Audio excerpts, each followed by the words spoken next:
When discussing war, the rational thing to talk about immediately afterwards is peace. What is peace? Quite simply, peace is defined as the absence of war. So, according to Johann Galtung, there are two examples of peace. One is negative peace, and the other is positive peace. Negative peace is merely the absence of war. And positive peace would be social equality and equity, which leads people to not want to desire to wage war. So, with regards to negative peace, there are multiple instances in history. Some would argue that MAD and the Cold War are two examples of this. MAD is the concept of mutually assured destruction. The United States, went shortly after becoming a superpower, created the first nuclear bomb. Russia then also had a nuclear bomb, and now we have a situation where numerous countries on the planet have nuclear bombs.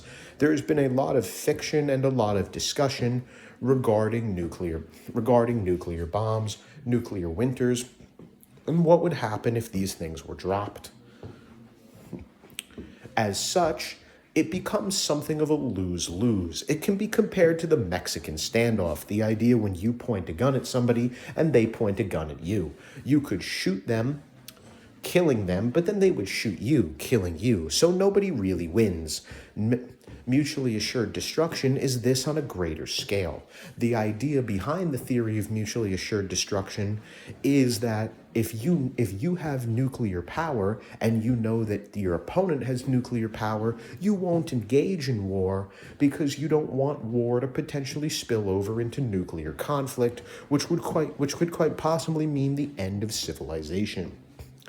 The Cold War, which was a post-nuclear quote unquote conflict between Russia and the United States, or rather the Soviet Union and the United States, is a similar idea. Even though it was called the Cold War, there was no actual physical conflict between the United States and the Soviet Union. There was something of an arms race, there was a space race which involved seeing who could get to space first, a form of exercising their soft power, but there was no actual instance where these two countries ever came into direct conflict, because they were nuclear powers, and if they had come into direct conflict, they would have killed everybody. As such, this type of situation never occurred. Immanuel Kant, one of the leaders of liberalism, states that the way to peace is for countries to provide their citizens with proper rights. He believes that most wars are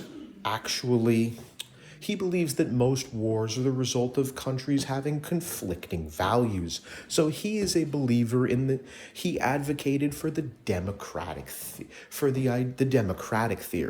The democratic theory is essentially the idea, which actually is partly proven true, that the majority of conflict happens between either democracies and authoritarian or totalitarian countries, or simply between totalitarian countries themselves.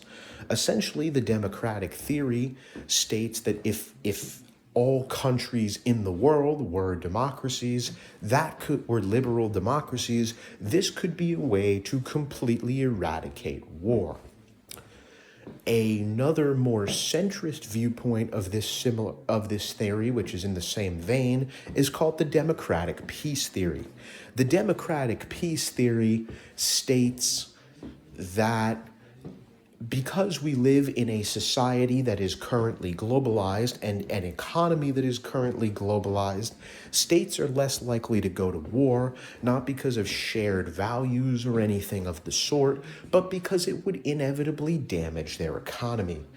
Of course, if you go back hundreds and hundreds of years, economies were self-sustaining and kept to themselves. But now it's a situation where if you go to war with an opposite country, it could have disastrous effects on your economy as a country and your ability to provide for both yourselves and your citizens. As such, through things like sanctions, those countries breaking ties with you, allies of those countries breaking ties with you, etc., etc. As such, the idea is that a more interconnected capitalist world is likely to stop war entirely because countries wouldn't risk going to war because of the effects it would have on the economy. The only problem with this theory, as we've discussed previously, is instances like the situation in Congo. Congo is an incredibly resource-heavy country, and as such, for a country like Rwanda, which has officially denied that it has any troops in the country, although it has sort of gone back on its word there, it may make more sense for them to attempt to acquire these resources, and that would be more of a financial help to them than any potential financial hindrance or sanctions that would be put on the country. This is just one example of why the idea that capitalism would keep people in line likely wouldn't work. Another potential example of this is the idea of weapons and arms as an industry. When you have war for economic reasons, because, for example, certain wealthy companies are selling weapons to members of a conflict, they want conflict to occur. Conflict is their source of income. If there is no conflict, they won't have much of an income. So this is something that sort of contradicts that theory. One other major player when it comes to peace has been peace movements.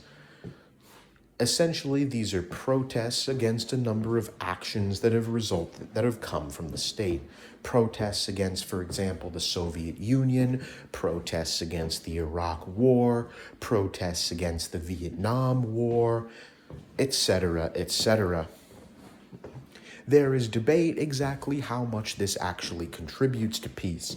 People in the realist school would argue it contributes nothing at all, whereas people in the liberal school would argue that it contributes a great deal.